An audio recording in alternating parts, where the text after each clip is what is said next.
Hello, all my School of the East students. How's everybody doing? You know what the name of your class is? Modra. Okay, this is our Asian history class. Okay. Do you know what day this lecture is scheduled for? Look at the calendar. August 31st. So if that's anybody's birthday, let me know. Okay. I'll buy you a free Diet Coke. So yes, it's for August the 31st. And we're in Asian history. And this week, we're going to go over China. The last 2 weeks, we did Japan since 45 and Korea since 45. I'm not going to attempt to do that here. The book doesn't have as many interesting things about developments all the way into this century. And the book really, maybe it was written by Chinese, I don't know, but really concentrates on the revolution, Mao taking power, and then Mao's different leap forward, Gang of Four, things like that. So I'm going to concentrate on his beginning, the revolution, and all the way up until he meets Nixon and a little bit after. That's it, okay? Because the book doesn't have enough stuff to make the reading really interesting, like Korea going into K-pop recently, and restaurants, or Japanese anime and things like that. So China's just a bit difficult. Okay. So again, today's class is for August the 31st. And it's Asian history. Go basically China from 1945 through kind of the end of Mao. Okay. That's the interesting period. So let me get to the material.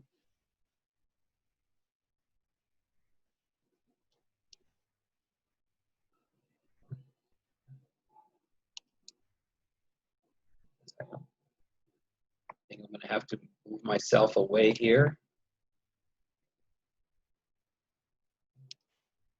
Okay, I'm gone. Here we go. HIS School Code 103, Asian History. How'd that slip in there? Week 9. Oh my gosh.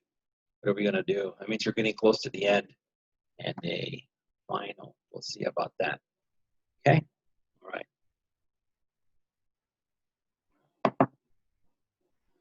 So, to the material. Okay?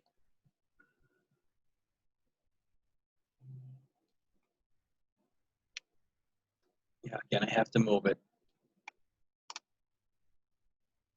So it's going to be kind of tricky at trying to get the meat of the material for you, the interesting stuff, not the boring kinds of things. So I have to chop a lot of different things. So for Yishuan and Awani, we're starting on 313.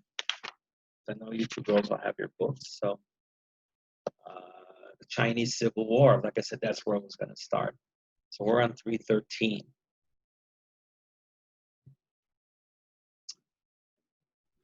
The Chinese Civil War. Although China was one of the victors or winners in World War II, conditions in war ravaged. That means the place was destroyed by war. China did not noticeably improve after Japan's defeat. See? Conditions still stayed bad. That's what they're saying. Instead, the catastrophic inflation. So we all know inflation. That's when all of a sudden a cup of rice costs $10. Corruption. That's you want to talk about mafia or people selling things illegally or overpriced or to a certain people. And then black marketeering that had begun during the World War. And the black market is where they sell illegal goods. So all these things that had begun during World War I only continued. They did not stop. or even became worse in some situations, while the off-again, on-again civil war between the Chinese nationalists and communists entered its final phase. In the first months after the war, the US ambassador did succeed in bringing Mao Zedong and Chiang Kai-shek, Li Xuan's grandfather, together for face-to-face negotiations. It was Mao's first ride in an airplane. Was Mao a country boy? The American hope was to prevent full-scale civil war and promote democracy in China. And for that purpose, in late 1945, President Truman appointed one of America's most distinguished, kind of like saying successful, military leaders and statesmen, General George C. Marshall, born 1880 and died in 1959. And he was as a special envoy to China. So envoy is kind of a special position that's going to help and work with China. General Marshall remained in China for a little over a year. Wow. December 1945 through January 1947. And on his departure, he was able to express cautious optimism. Cautious, be careful. Optimism that a new Chinese constitution and democratic elections scheduled for late 1947 might hold, or it's another way of saying might be successful.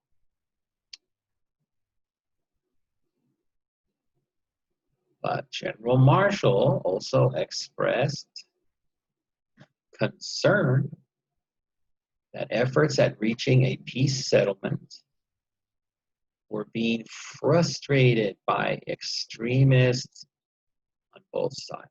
So Chinese nationalists were extreme in what they wanted. The communists were extreme under Mao with what they wanted. So it's hard to get people to agree on things when they're at extremes.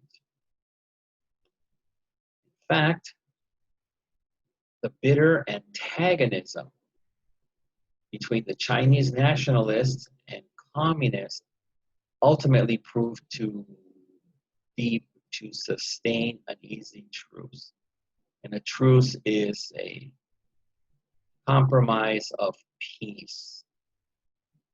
So they were going to eventually have to fight, unfortunately. Antagonism needs to get each other angry. So their hatred was too deep to stay peaceful and without fighting.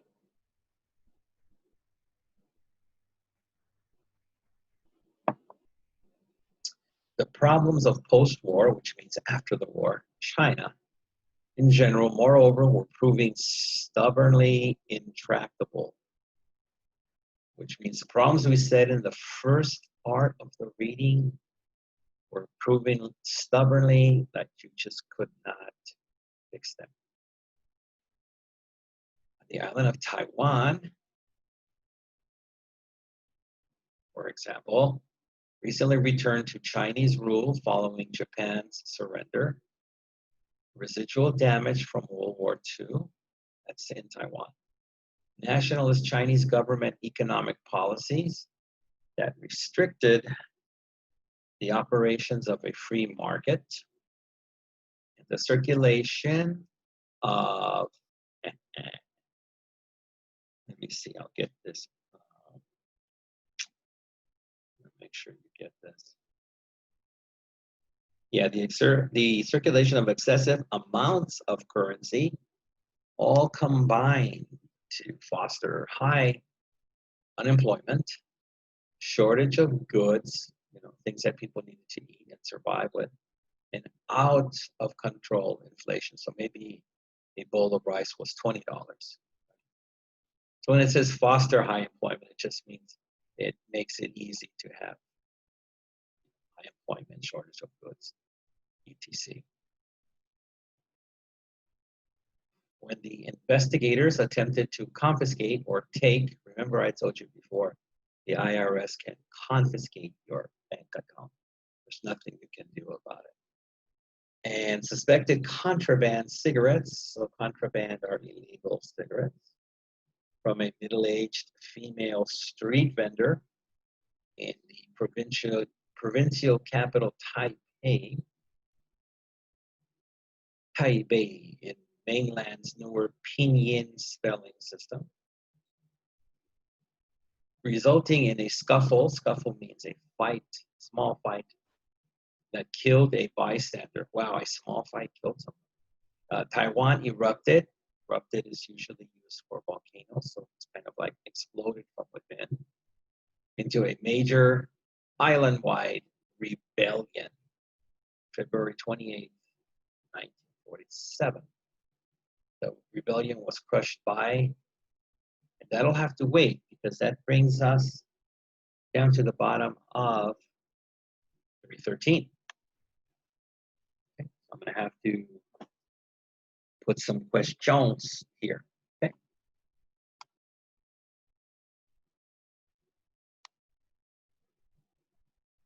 Whiteboard,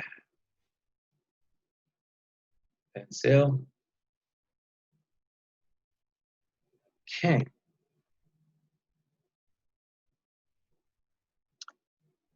Number one.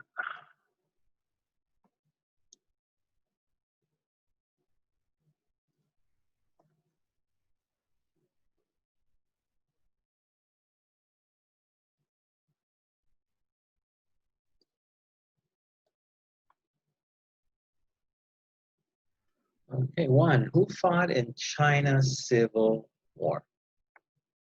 I'll give you a hint. There was two parties. Okay, let me stretch this out for you. Okay, so who fought in China's Civil War? Was it Jackie Chan versus Chow Yun-fat, or Sammo Hung versus Li Shaoliang? Who fought in China's Civil War? Let me go to 2.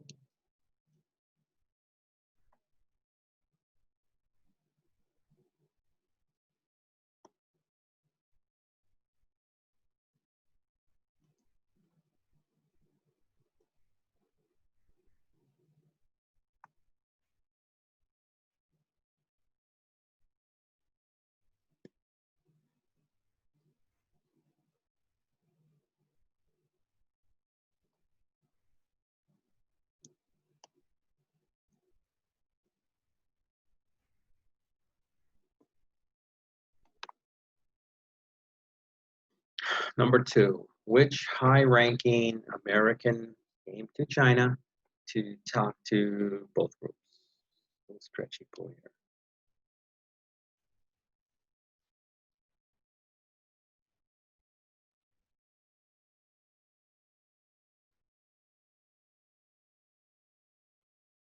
I think there's a vampire in my apartment right now. I have to call the police.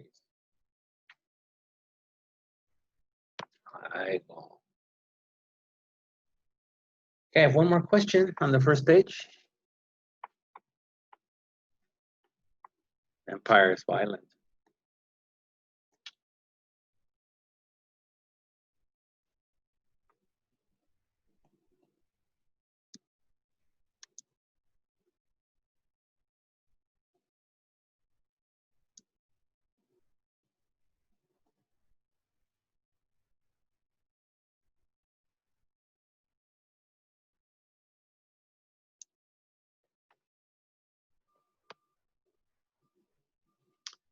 Number 3, the last one for this first page. repeating 313.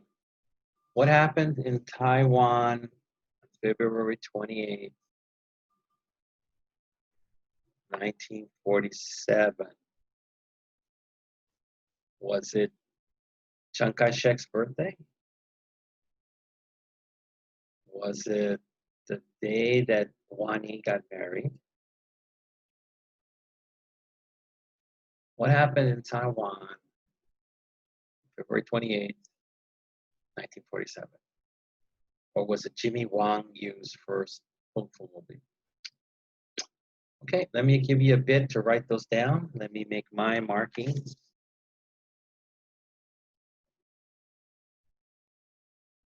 313 is done, and the questions I have for 313 are done.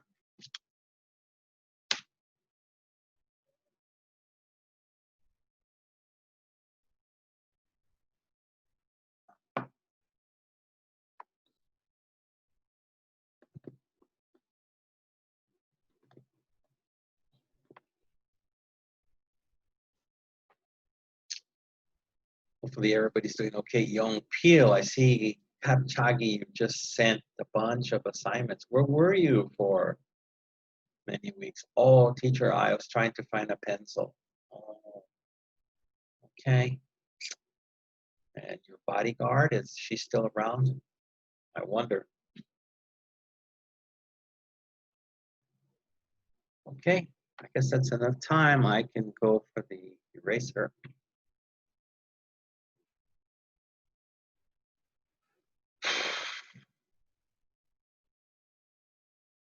Okay, so 1, repeating. Who fought in China's Civil War? Jackie Chan versus Chow Yun-fat. Sammo Hung versus Yun Bal, or Li Xiaoliang versus Tony Leung. Okay, that's done. 2, which high-ranking American came to China to talk to both groups? Oh, I didn't give you a hint on this one. Let me see. Okay, I'll guess maybe Colonel Sanders, aka KFC Harabuji. The King from Burger King, or Ronald McDonald, or even Jack in the Box. Who came to China to talk to both groups? 3, what happened in Taiwan, February 28, 1947? Was it Chiang Kai-shek's birthday, or was it the Wang Yi wedding day? 2, Wang Yu. Who knows? Okay. Gone. So return to the material. Okay, so we ended up here. The rebellion was crushed. That was the bottom of 313. Now we have to go to 314. That's here. Okay. Nationalist government troops resulting, so again, the rebellion was crushed or destroyed in Taiwan by nationalist government troops, resulting in the death of thousands of Taiwanese. You know, they didn't have boba at this time. If they would have had boba, then people would have been peaceful. This February 28 incident left a long festering wound. A wound is a wound, an injury that was not healing, which was furthermore long publicly unmentionable in Taiwan. And relations between the Taiwanese people and the ruling Chinese nationalist government on the island. Meanwhile, although the Soviet Union did not enter the war against Japan until just 6 days before Japan's surrender, that was still sufficient time or enough time for the Soviets to overrun Manchuria at the end of World War II. The Soviets then occupied Manchuria for about a year, retained control or kept control over Port Arthur and the China Eastern Railway, which was running across Manchuria until 1954, and extracted hundreds of millions of dollars worth of war reparations from the area. What war reparations are if somebody gets attacked by another country and then the attacking country loses, they're supposed to pay reparations to the winning country. Many Chinese later grumbled about this Soviet looting or stealing.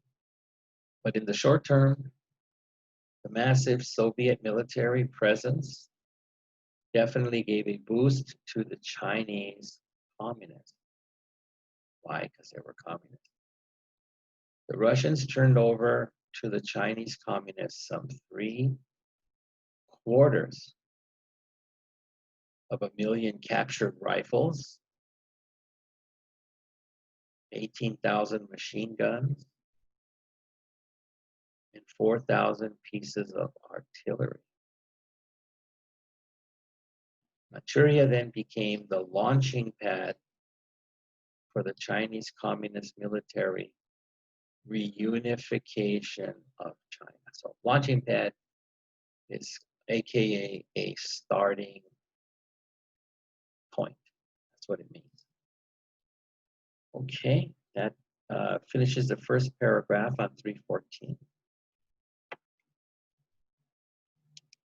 So up here, United States, we're in the middle of 314. So the United States was simultaneously, which means at the same time, of course, providing very substantial or a lot of aid to Chiang Kai-shek's nationalists. The nationalist armies were initially, or at first, larger and better equipped than the Communist Red Army, later known as the People's Liberation Army. But the nationalists fought a static, which means non-moving, defensive war, and were outmaneuvered and defeated unit by unit. In the process, huge amounts of men and material were captured by the communists. As the communist offensive began to accelerate or go faster, in 1948, the last senior American advisor to Chiang Kai-shek's military even complained that the communists had more of our equipment than the nationalists did. Mao Zedong was fond of joking that Chiang Kai-shek was our supply officer. And that's meaning that they were losing quite a lot of battles, so it was easy to take the losers' ammunition and equipment.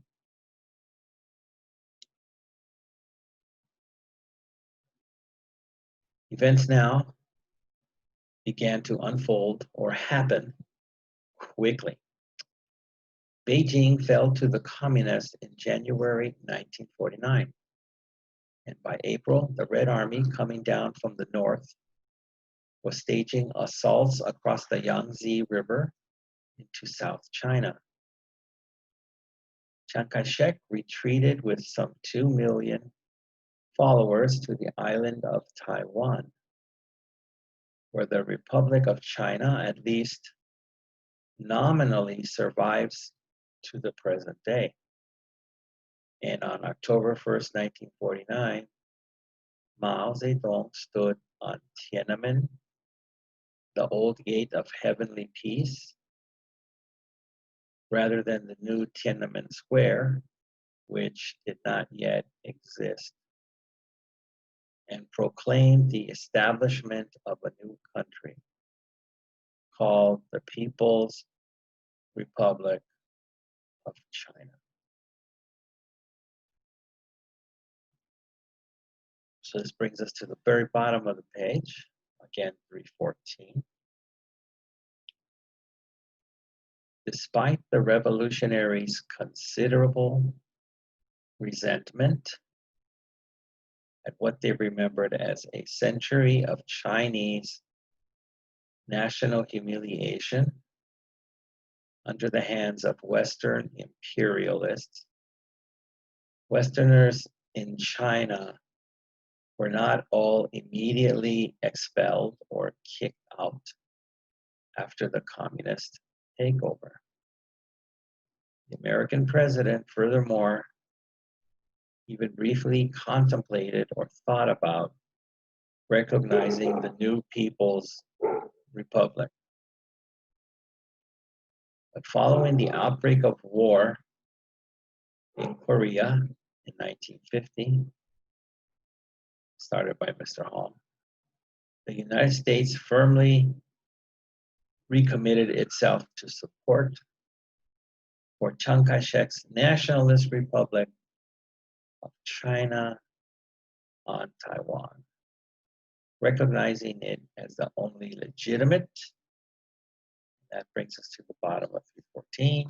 So you know what comes next, the questions.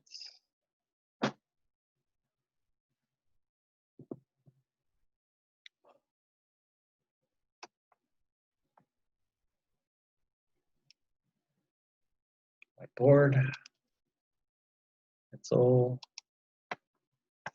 Okay, here we go.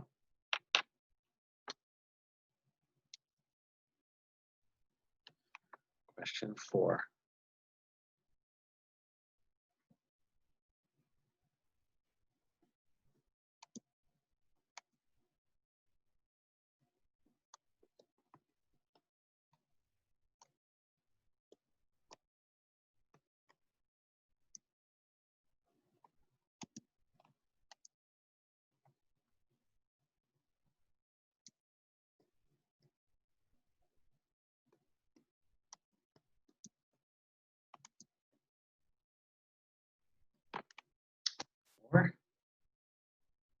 What did the Russian communists give the Chinese communists at this time?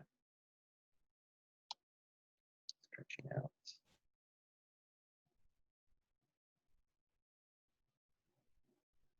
I think that's all I can do for that one. Did they give them polmeni? Did they give them borscht? Or did they give them vodka? What did the Russian communists give the Chinese communists at this time?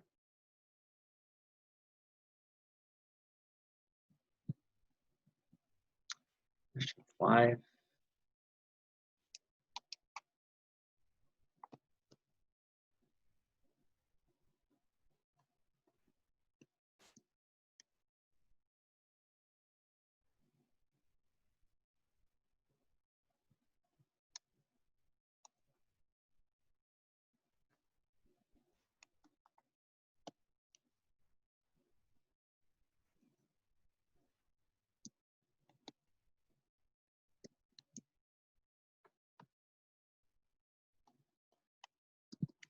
What happened in China in January of 1945?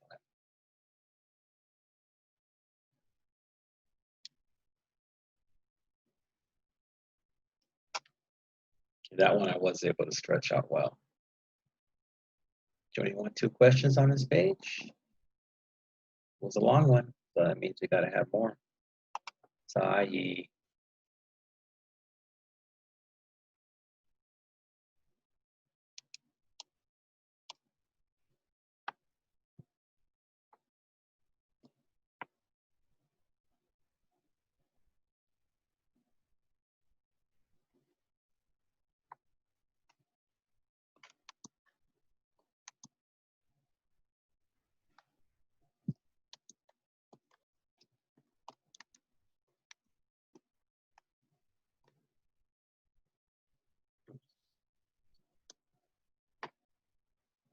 Oops.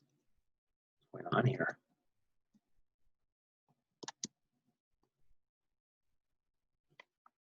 Six.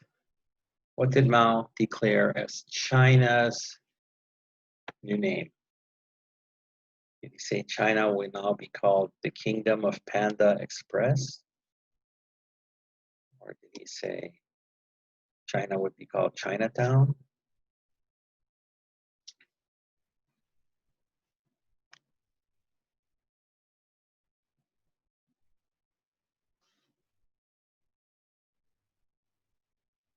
What did he declare as China's new name? And I guess I only have 3 there. Okay. So take a time and write them down. I'll make my markings. Hold on. Okay. And that was 314. Money. And Li Xuan.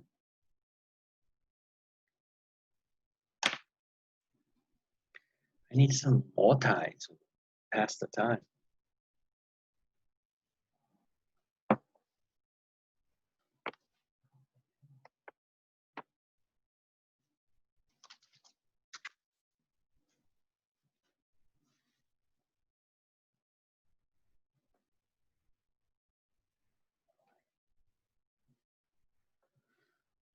Okay, does that give you guys enough time? Go to the eraser. 4. What did the Russian communists give the Chinese communists at this time? I'm going to say it was vodka. That's my hint. 5. What happened in China in January 1949? I'm going to say a big earthquake. That's what happened. 6. What did Mao declare as China's new name? We have an assortment of China Panda Express to China Chinatown to Monterey Park. Okay. All right. Let me go back to the material. Get the book so I can match. Don't get lost. It's going to be a little tricky.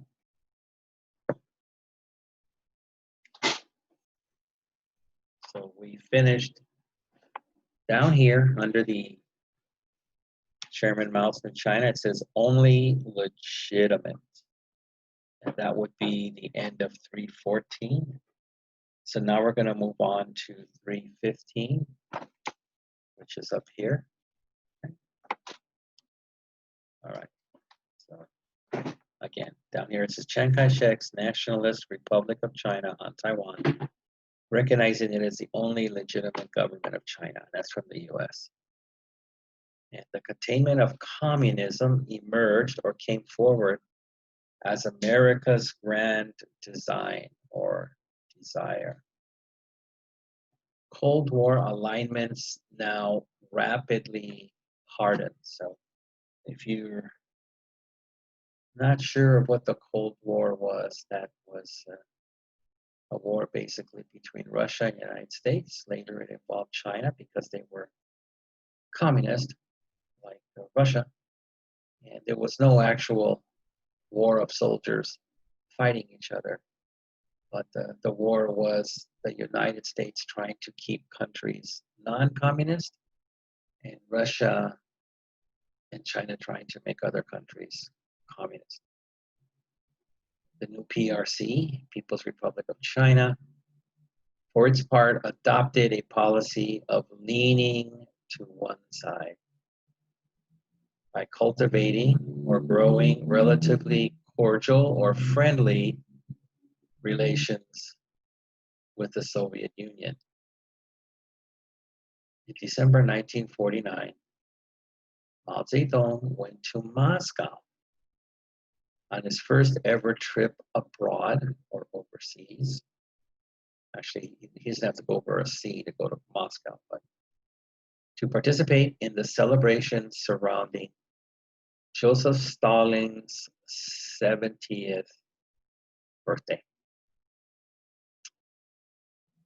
Mao was kept waiting and felt insufficiently well treated. Yes, he felt they didn't pay attention to him or give him that much respect, considering he was the leader of China, which is actually a larger country than Russia. But he did obtain a $300 million loan. That is a lot of money in 1949. I don't know what I would do with $300 million today. Maybe I could get married. Some girl would say, hi, I love you. Why? I don't know, but we know it's the money. So, and a short period of Soviet assistance to China began that has been characterized as the largest technology transfer in the world. So a lot of Russia's technology at the time, they started giving to China. Okay, we're towards the middle of 315, in case you're lost or you fell asleep, don't do it. Following a dozen years of World War and Civil War, compounded or added by decades of previous warlordism, with meaning different warlords in different areas of China, and national disintegration, the most urgent, immediate priority for the new China was simply to restore order, have a balance, and restore peace. Yes, that's what restore order means. A new unified national currency, which means their money, paper money, was introduced, known as the renminbi, the people's money, also known more generally as the yuan, and using some high-profile executions, government killings, of currency speculators, too bad for them, as well as the establishment of fixed commodity prices. Raging or out of control inflation was finally brought under control. The new communist rulers of China had no intention of merely restoring the status quo, however. Status quo is mean what came before as far as the leaders. The communist victory in 1949 owed much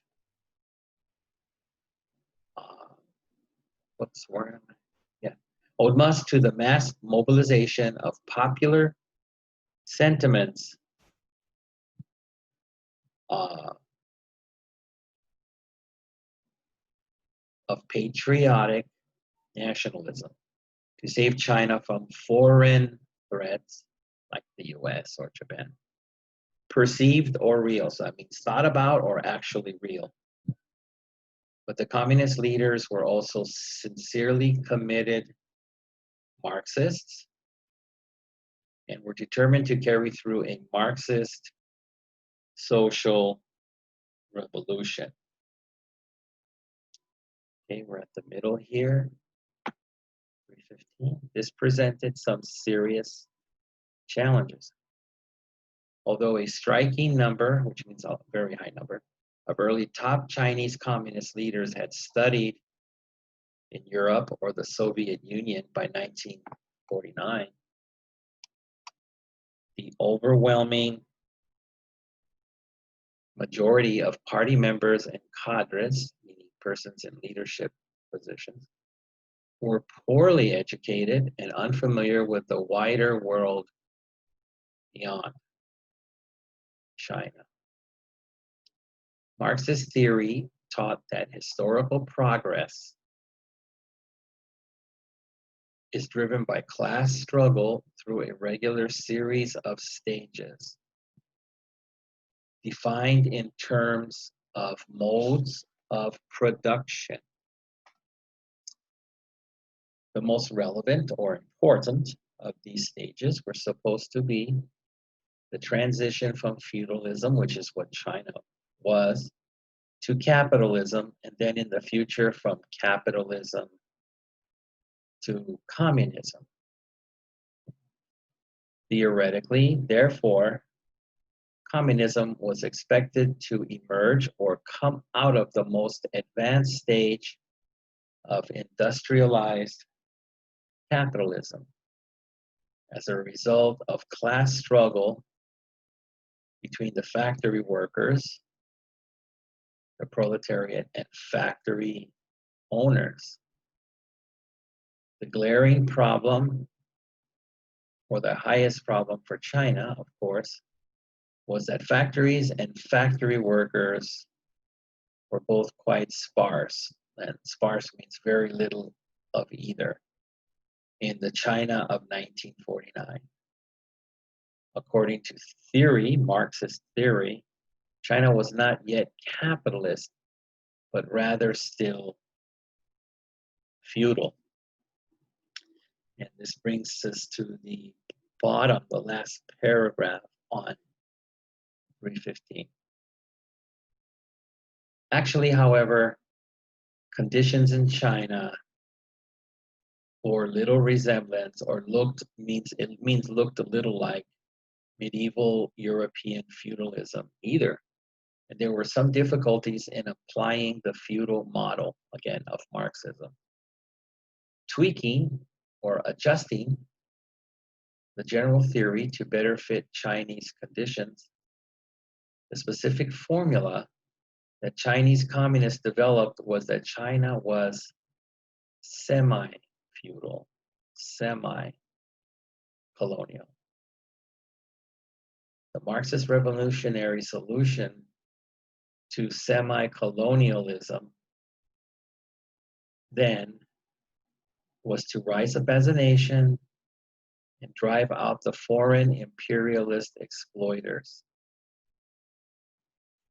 While the prescription for semi-feudalism was for poor peasants also to rise up, denounce their landlord exploiters,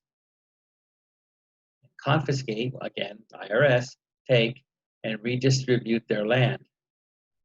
After the Chinese Communist victory in 1949, anti-landlord struggle sessions were therefore duly encouraged in every village. So that brings us to the bottom of 315.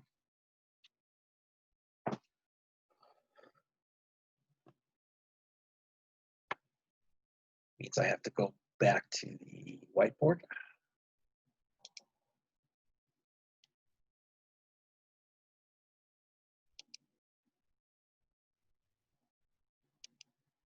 Let me get my questions out.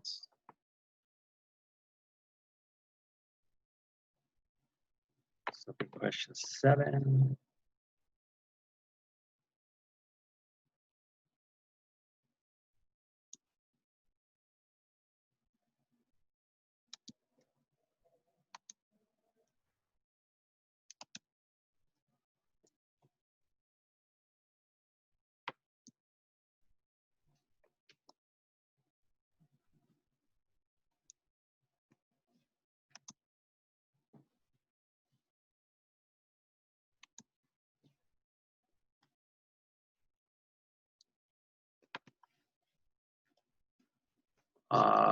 Question 7, in 1949, which country loaned China $100 million?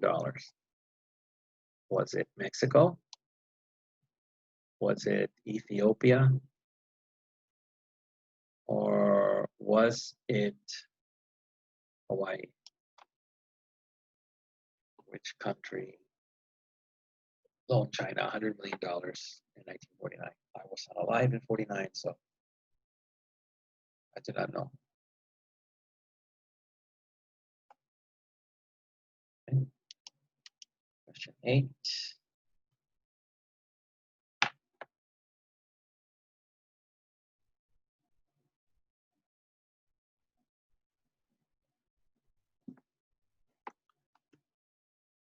Okay, put this in here. Okay.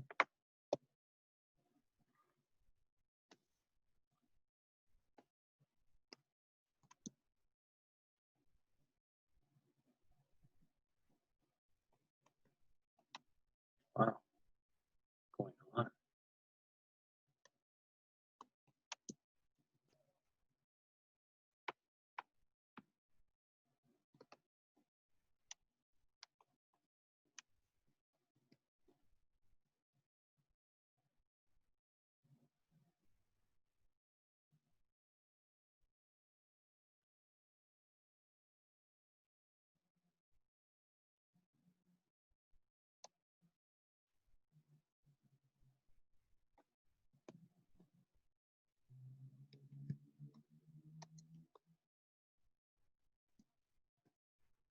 Yeah, I think you have to do some fixing up here with some wild capitalization.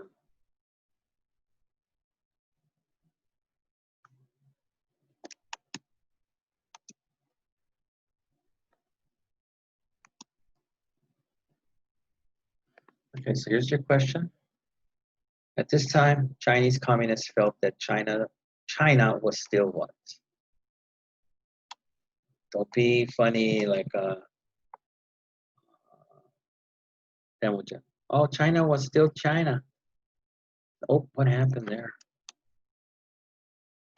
I just want to erase this. Yes. Okay. So at this time, Chinese communists felt that China was still what? Let me attempt to stretch a root here. Oh, it doesn't want to stretch. Okay, I guess because I hit it a couple of times. Okay, that's too bad. All right, no stretch on that one. The next question. Believe it or not, I'm going to have 4 questions here. Yay. And everybody's excited.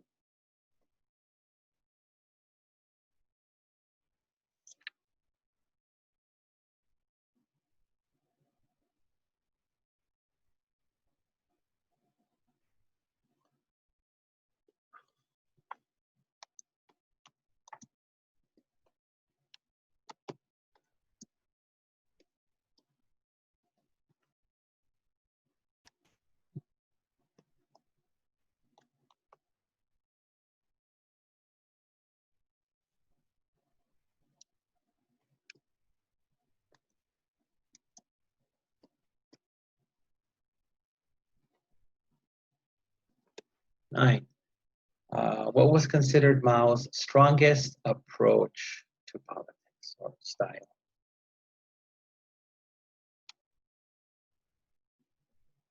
Stretching. Yeah, what did he feel? That everyone should have free Taco Bell? What was his strongest approach to politics? Okay, here's my last one for this page. I'm sure everyone's happy for that.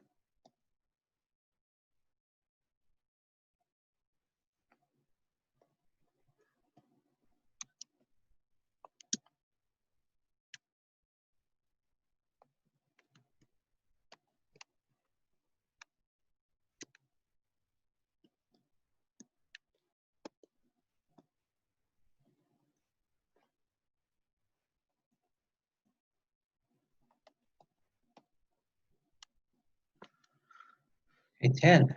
Was the Great Leap Forward, again instituted by Mao, one of his programs, a success? Yes or no?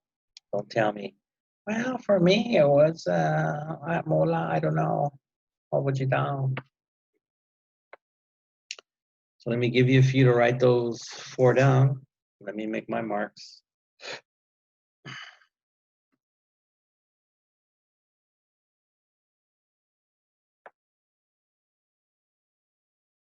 Again, that will be ending 318. Right? No. 315. Sorry. That will be ending 315. Again, that's for Nishuan. She pays me $20 a week to do that. Okay, let me go for the eraser. Hopefully everybody has that. Inkujin, are you doing good this week? Or did you got married again? Is that true? I'll have to ask Tal. Tal is my secret spy. She tells me everything I need to know. Okay, eraser, where are you? 7, in 1949, which country loaned China $100 million? So repeating my hints, Mexico, Ethiopia, or Hawaii. 8. At this time, Chinese communists felt that China was still what? And if you want to listen to Temujin, he'll tell you China was still China. I know that's correct, but I wouldn't agree with him. 9, what was considered Mao's strongest approach to politics? I would say his tap dancing success when he would give speeches. He would start tap dancing, throw a little salt on the floor, and, as they say, perform a little soft shoe. 10 was the was the great leap forward a success? And I'll let you make your own decision on that. Okay. If Gao was here, she would tell you the correct answer.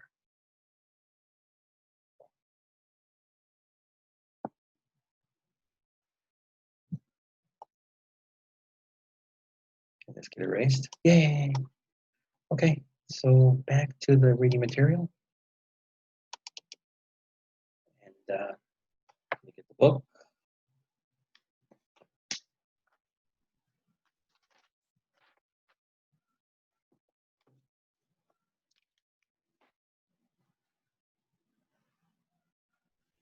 So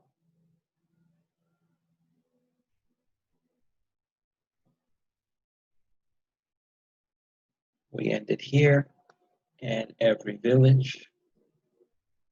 So we have to proceed to 317. So we're going to skip 316. A lot of boring stuff in there. So we're going to go to 317, which actually is only right here. And I will not have a question for that. Okay. Don't worry. All right, Mao's visit to Moscow may have also struck a spark of Chinese nationalistic competitive rivalry with the Russians, however. Mao very soon began to contemplate or think about significant departures from the Soviet-Russian model. Mao's flash of originality, and believe it or not, folks, that's the end of 316. And we're going to go straight into 317. Okay, so Mao's flash of originality was the idea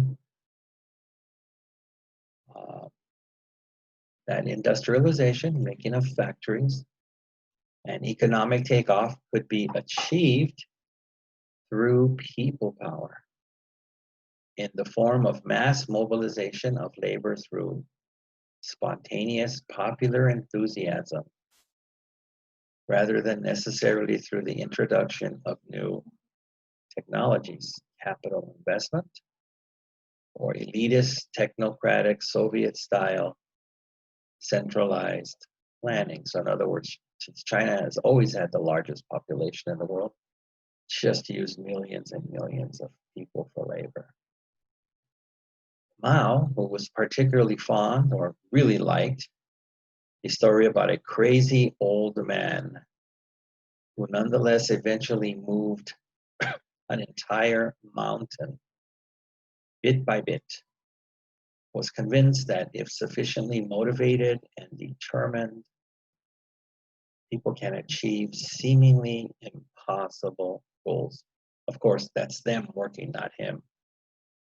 His Maoist faith in the capacity of human willpower to overcome all obstacles underlay what came to be known as the Great Leap Forward, beginning in 1958. So it all sounds like a lot of work for these folks. The ability to whip up popular enthusiasm and Mobilized mass participation is perhaps the single most distinguishing feature of Mao's approach to politics, and one that makes it distinctly modern. There is nothing very traditional about Maoism. Did you know that was a term, Maoism? In addition to energizing an economic takeoff, the expectation was that Mao's great leap forward would also achieve the transition to genuine communism, because newly organized rural or country people's communes were to become the basic organizational unit in the countryside. Economics of scale were to be achieved on an industrial, or more especially military model. Much of the language was certainly militaristic. Farmers were to be organized into production brigades. It's a large group of people, a brigade, which were divided into platoons, smaller groups, and supervised by battalions. Again, all military terms.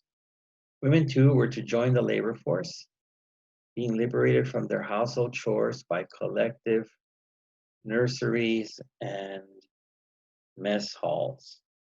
So we're at the middle of 317.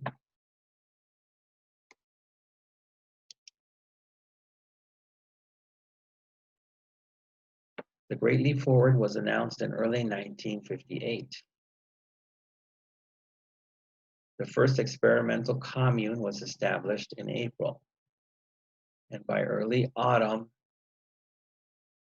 nearly all rural China had been convulsed by a wave of literal communization, which making all these communes.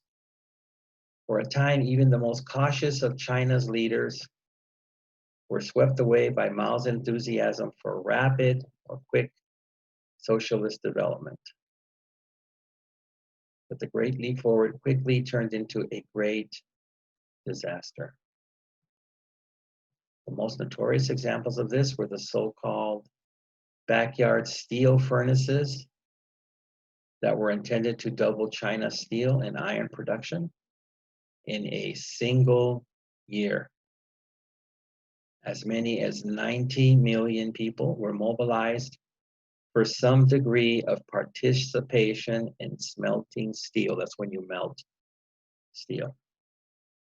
But because there was no coordinated planning, most of these people had no experience in steel production. Their equipment was necessarily hastily, which means not with caution, improvised. The actual results were disappointing.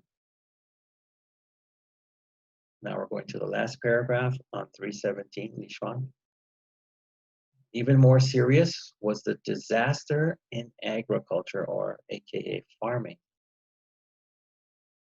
Because private ownership was now forbidden, many farmers apparently simply killed their livestock, which means cattle, sheep, or horses too, rather than turn it over to the collective. Many felt little incentive or desire to work hard on the new communal farms. Again, if you own a farm, you got it from your grandparents to your father, and your family built it, and now you had to give it up to work on it with 100 different people and you didn't own it, you might not want to work hard on this farm that everybody gets to share that didn't sacrifice their life to build it. Encouraged to believe that the problem now would be what to do with overproduction, and diverted or taken away and exhausted by various other mobilization campaigns, farmers sometimes allowed crops to rot unharvested in the field, again as a form of revenge.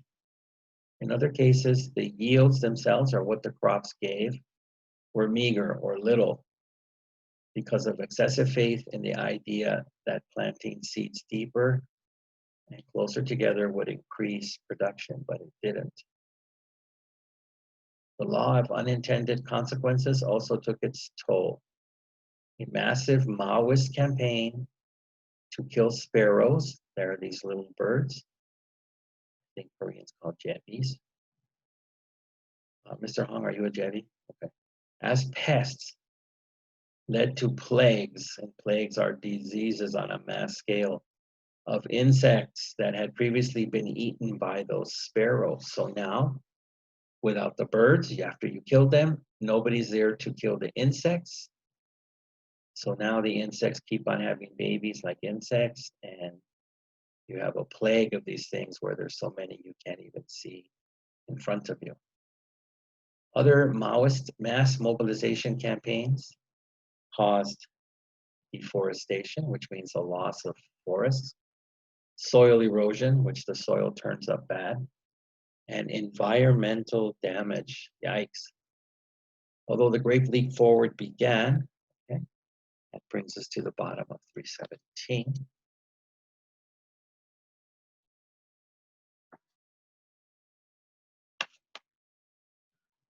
Back to the whiteboard.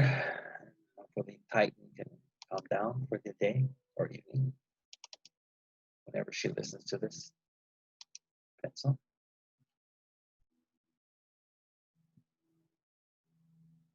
$318, and it looks like I'm going to take mercy on you.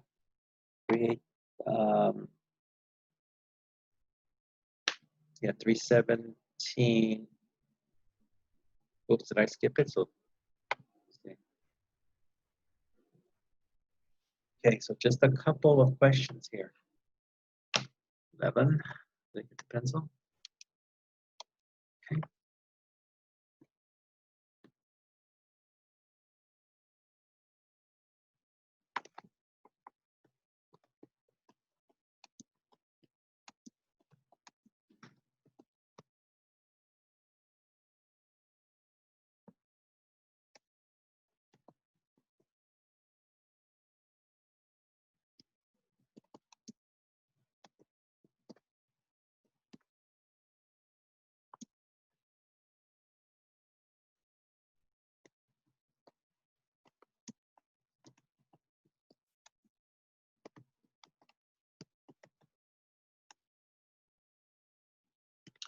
What was the worst result of Mao's Great Leap Forward? So the worst. There's a couple of bad ones, but what do you consider the worst? Let me stretch this for you. Stretchy pull. Okay. Next question.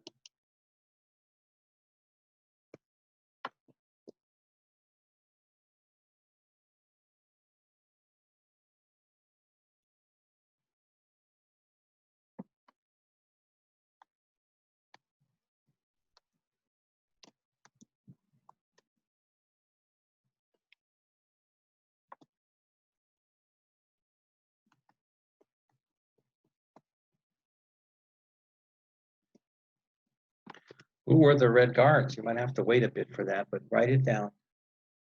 Who were the Red Guards? So let me give you a minute to write those down.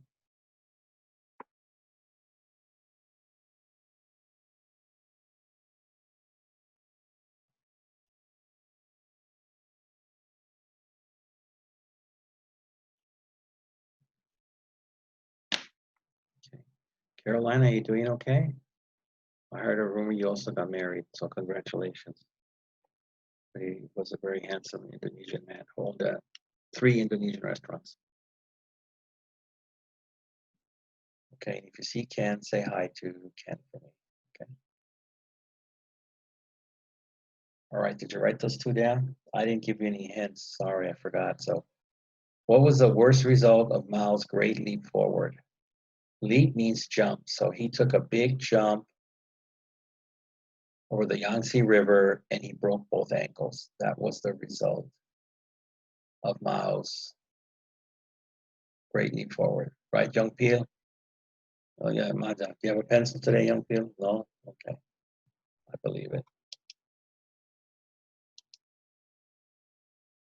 Okay, 12, who were the Red Guards? Did they play for the LA Clippers? Did they play for the Portland Trail Blazers? Or do they work for the Queen of England at Buckingham Palace? Okay, that's done.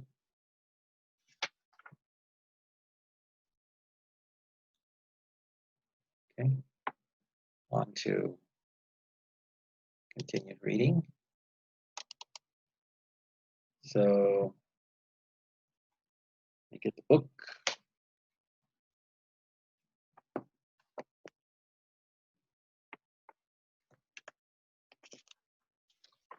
So we ended the Great Lake Forward began.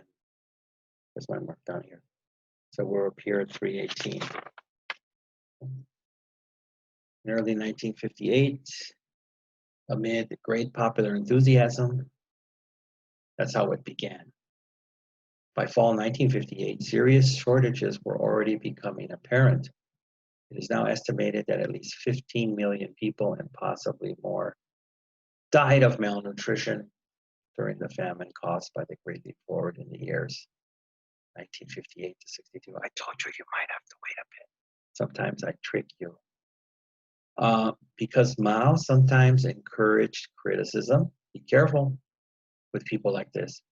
But also sometimes lashed out, which means attacked unpredictably at anyone who disagreed with him. The people around Mao were reluctant or not confident enough to tell him anything he did not want to hear. Natural human ambition to always appear successful may have also contributed an incentive to submit glowing but false reports. This was also a problem with Hitler. He would not stand for anyone going against him. It should be remembered too that this was still a China that was largely pre-television and pre-telephone, to say nothing of pre-internet. A land where communications were still very poorly developed. Almost no one at this time seems to have fully comprehended the true extent of the disaster. But it was nonetheless soon clear that something had gone wrong.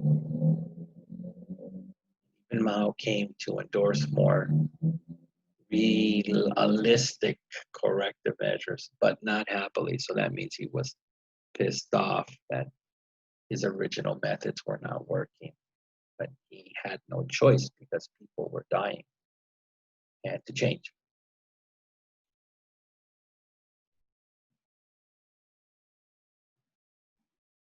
At a party meeting held at a retreat on Lu Mountain, Lushan. I wonder if anybody's been to Lushan.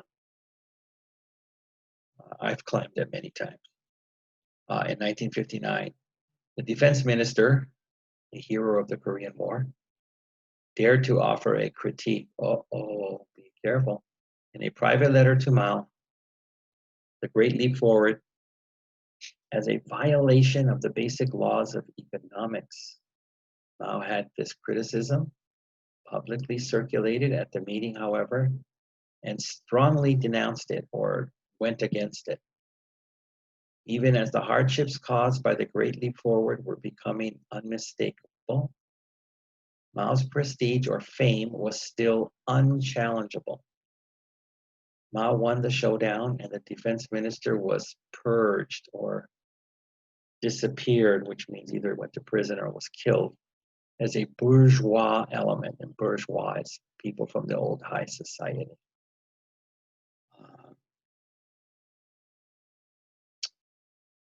Let's see, Mao won this showdown. Yeah, okay. Mao did, however, not step down as the head of the Chinese government while retaining his more powerful position as chairman. Okay, I'm sorry. Mao did, however, step down, but he still retained his powerful position as chairman of the Communist Party. And let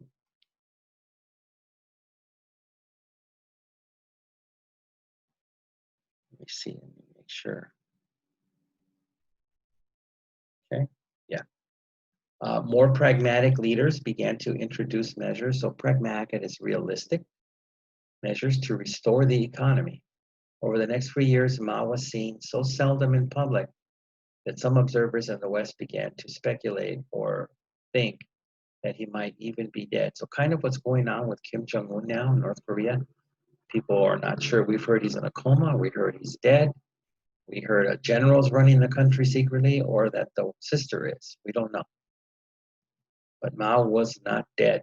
He was apparently growing suspicious that revisionists, people who rewrite history, and capitalist roaders, contemporary jargon or slang for persons taking the road back to capitalism, in high positions in the PRC were sabotaging or attacking his revolution. This suspicion set the stage for Mao's next and last great campaign, which is known as the Great Proletarian Cultural Revolution. The prelude to this cultural revolution actually began with a theater play about a historical Ming Dynasty official who was dismissed by a despotic emperor, Emperor Xuan, written by a certain vice mayor of Beijing, which was widely interpreted as a thinly veiled allegorical criticism of Mao, which means it was intended to hide as a criticism of Mao. He was the despotic emperor. Mao responded by orchestrating a campaign to criticize the play, forcing its author to publish a self-criticism and confession by the end of 1965. By spring of 1966, we're at the bottom of 318. Mao, his wife, and a circle of radical followers were encouraging young students to take to the streets to promote a Maoist vision of revolution. Mao famously told the students, "It is right to rebel." Many of the students organized themselves into groups called Red Guards, drinking, the first of which appeared at a Beijing middle school in May 1966. By June, classes in China schools had been suspended, and millions of students were released to join the action. They were given free rail transportation, and many went to Beijing in the hope of catching a glimpse of the big red sun, Chairman Mao. So that brings us to the bottom. But I'm going to continue and then do the last questions together. So we're going to go to 319, which is a very short, it's just right here. Nixon and Mao.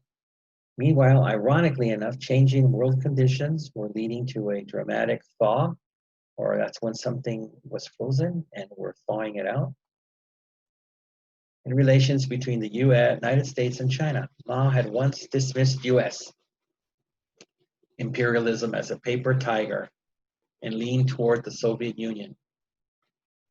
But this relationship with Joseph Stalin had always been distant and rocky, and after Stalin died in 1953, China's relations with the Soviet Union, so that marks off 319. We're going to go to 321, which is here. Both Mao and Nixon were therefore ready to relax the Sino-American confrontation. An opportunity presented itself in 1971 in the form of so-called ping-pong diplomacy. During the most feverish or hot years of the Cultural Revolution, China had simply not participated in any international athletic events.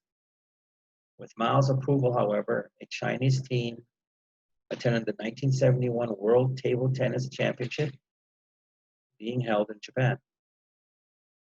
Friendly relations between the US and Chinese ping pong teams prompted an invitation with top-level approval to the American team to visit China. A year later, the Chinese team reciprocated or returned the favor with a visit to the United States, becoming the first visitors to America from mainland China in 23 years, which is my age. Secret negotiations between the Nixon administration and Beijing began, and for a stunning week, in February 1972, President Nixon went to China. Aside from the deep ideological divide between communist China and capitalist America, the biggest and most thorny diplomatic issue was the problem of Taiwan. Because both Beijing and Taipei, the capital of Taiwan, where Chiang Kai-shek was still alive and still president at the time of the Nixon trip, insisted that,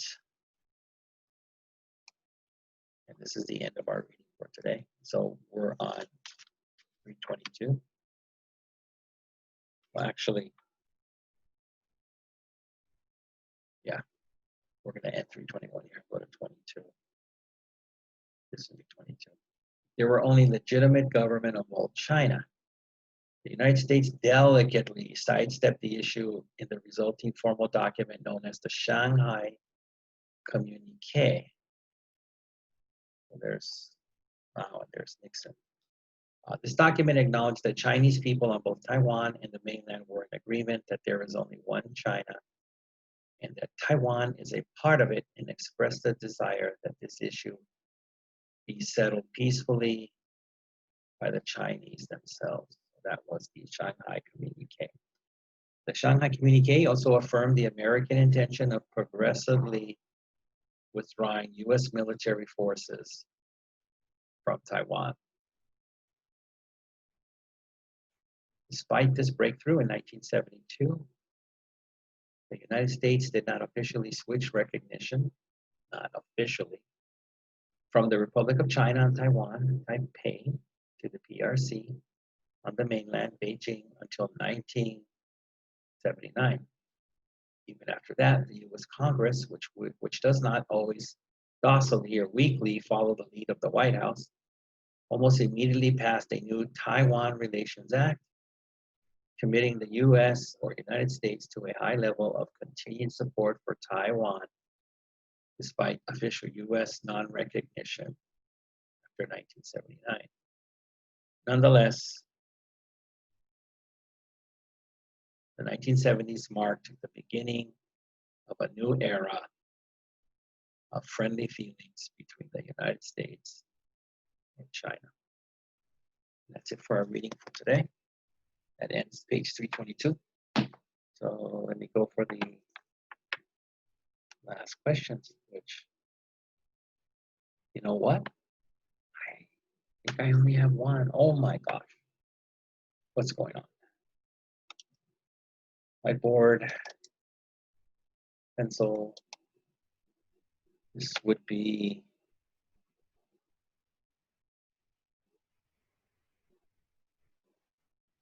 yeah, I only have one question. I must be getting slow.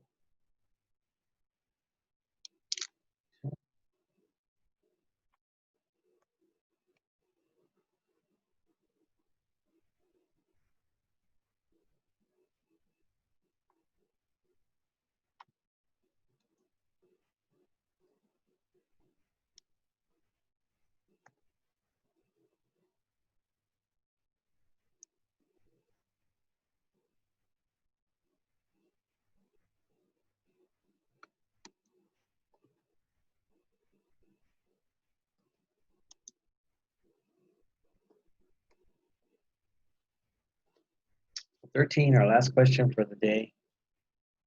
What happened in Beijing in February 1972?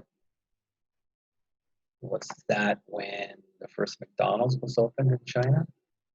I've been to a McDonald's in Beijing, actually 2 of them. Yeah, one by Tiananmen Square and the other one I forgot where because I was drinking too much Multi. So that's one hit.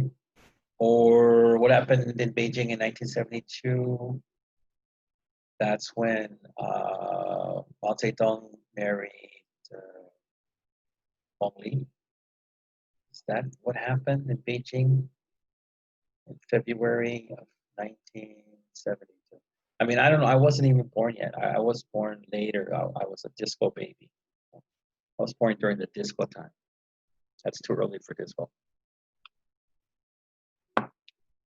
Okay, so let me give you a minute to write that down. Make my final marking. I've asked you the last question. We've gone over 321, 322. I'll go for the eraser. I think you guys are probably too tired at the end of this test now. Again, 13, my hint is Dong. Try to marry Gongli. That one's done.